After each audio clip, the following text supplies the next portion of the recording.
Hello YouTube, it is your boy B3 back with another kicking movie reaction review. I think this might be the first Kamen Rider movie we're actually doing. I should have already reviewed the Kamen Rider Build show, which I really kept spoilers out of, but I'm not going to keep spoilers for the Build show or for this movie out of this video. So if you aren't interested in spoilers, you better bounce. So, what movie are we doing today? Well, it has quite a title. It's the first Kamen Rider Build movie. Kamen Rider Heisei Generation's Final Build and X-Aid with Legend Riders. Yeah, so it's Kamen Rider Build, but it's also Kamen Rider X-Aid, and there's this whole villain who has this Kaiser system, which is relevant later in the Kamen Rider Build show, because then the Hellbros use it. But, right now it's for a different villain. So, here's how the show goes. It seems like there's this memory of Kamen Rider Build stealing Kamen Rider X-Aid's powers from another dimension. And he doesn't remember doing it, but he had a dream about it. And they act like... And then they find out that the devil scientist or whoever did it. And they think, oh, he had the dream because he was holding onto the bottles and it was some effect from the bottles. But if you watch far enough in the show... Because you're supposed to watch this before you finish the show. This is a movie that takes place during the show. Then you realize that he actually has been the devil scientist the whole time. Stark just changed his face and wiped his memories. So that is actually a residual memory from when he was the demon scientist or devil scientist. So there's a lot of foreshadowing for the show in this movie. Which is pretty cool, you know. I kind of wish I would have watched it before I finished the show, but and I usually would have, but I didn't have a copy of it, so I never did. But anyways, they fight these Hellbros. Banjo, aka Kamen Rider Cross Z, gets stuck on X-Aid's world, and Parado, Kamen Rider Paradox, gets stuck on Build's world, and Parado and X-Aid can't transform without each other. That's part of their thing, if you ever watched X-Aid. And I will review Kamen Rider X-Aid at some point. But, there are these, like, Bugster viruses that also have nebula gas in them, so they're like half Smash, half Bugster. But since they're Bugster, they can only be defeated by X-Aid stuff, so, and since they're part Smash, they can only be beaten by Build stuff.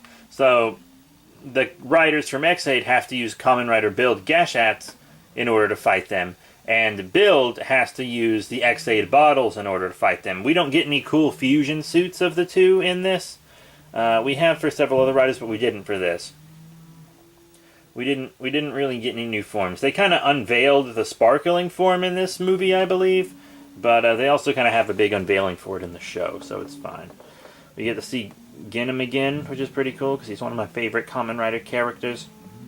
And the Hellbros are just two different versions of a mad scientist from each dimension who are trying to, like, combine their power to become eternally young and immortal and stuff, but then it turns out Build and X-Aid mess with their machines, so it doesn't work, and they are able to defeat them. And all these Legend Riders come to help them, you know, Kamen Rider O's and Fornze.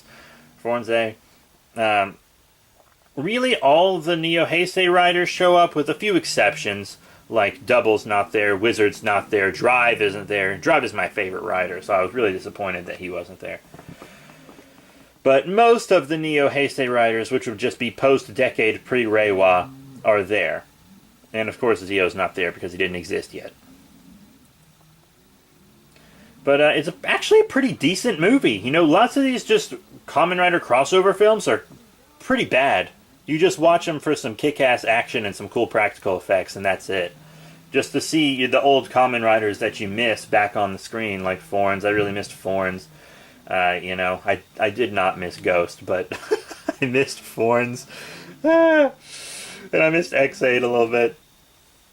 Even though I haven't finished all the X-Aid, like, supplemental materials, like Hyper Battle videos and stuff.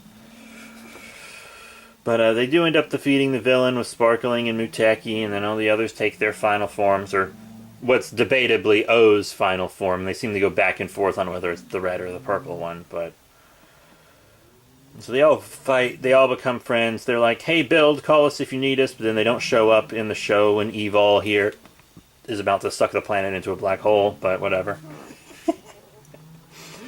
And then there is an after-credit scene that reveals Kamen Rider Grease, because in the movie, Build gets the Phoenix in robot bottles and gets the Phoenix robot form. And I was like, wait, those are Hoto's bottles. He can't have those. That doesn't make sense for the show. But then in the after-credit scene, Grease steals them back, but without... Well, Grease is right here. This is his Blizzard form. Grease steals them back without straight up revealing himself. So it barely stays in continuity with the show, but it does. And events from the movie do actually directly affect the show. So, final thoughts on the exhaustingly titled Kamen Rider Heisei Generation's final Build and X-Aid with Legend Riders. I actually enjoyed it more than I do these kind of exploitative crossover films, you know? It has continuity with the show, but not so much that you have to watch the movie to understand the show or anything. I did touch on that a little bit in the Build review about this movie. It's got some good moments. It has enough writers to really touch that nostalgia, but it doesn't have so many writers that it's bogged down. I don't think each writer seems to have something to do, and the movie is really more about Cross Z, because he became a Kamen Rider just to clear his name for murder, and that's it. You know, everything he was doing was just in the name of clearing his name. But this movie, because Sento, which is Build, asks him why he's a Kamen Rider, and he doesn't really have an answer for him. So, and then he sees all these legend Kamen Riders, these Neo Heisei Riders, fighting for truth, justice, and the Japanese way, or love and peace as they call it. That was a Superman reference, by the way. And then he's like, you know what? Maybe that's not so bad. And they kind of inspire him, and so he starts fighting for that as well.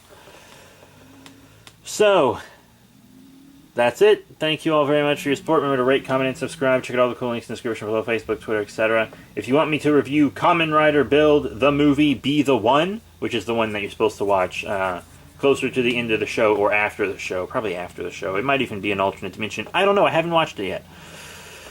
I have not watched it yet, but it probably takes place in a new world or something. That's it. Thank you all once again for your support, and I'll see y'all later.